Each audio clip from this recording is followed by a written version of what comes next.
It seems like everywhere you turn in Horry County. New roads, new homes, and new people moving in, making the Myrtle Beach area home. Horry County saw the most growth between 2010 and 2020 out of both Carolinas, a population increase of 30.4%, or over 81,000 people. There's a real bifurcation and a real division in the country between those counties that are growing and those counties that have lost population since 2010. So it was actually a slight majority of counties lost people this decade. That's a large share. You can see that division right in our area in the PD. The rural area anchored by Florence, characterized by expansive farmlands, tight-knit small towns, and scenic rivers. This year's census numbers show that between 2010 and 2020, Darlington and Marlborough counties saw a decline of around 8% each. Marion and Dillon counties a decline of about 12% apiece. Robeson County's population dropped around 13%. And over the last decade, we have slightly fewer births each year, and we have slightly more deaths each year. A whole lot of rural counties don't get a lot of migration at all.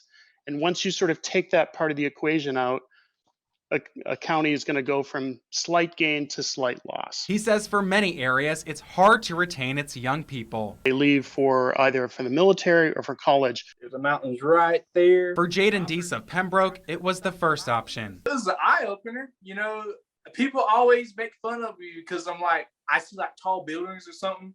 I'm like, oh my God, look at that. After growing up in Robeson County, Deese enjoys being near a big city like Denver. Being able to like walk around and hear live music and everything every night is nice. One thing I do miss about Robeson County is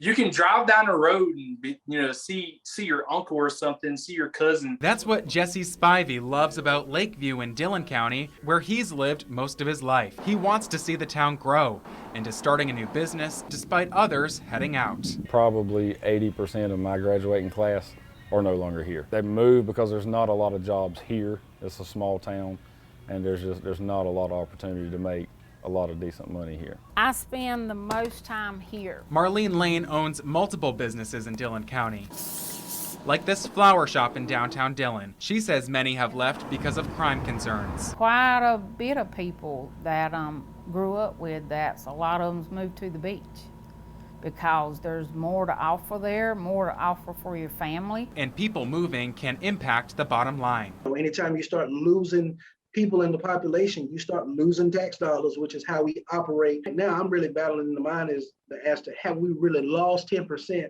or have people just not taking it serious as far as filling out these census forms. Robeson County has cast doubt on the accuracy of the latest census. Meanwhile, some communities like Lakeview and Nichols have noticed renewed interest since the census was taken. We've noticed that there have been several properties sold.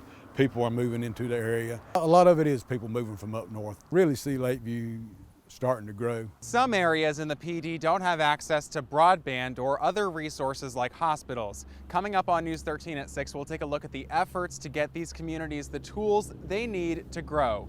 Matt Fortin, News 13.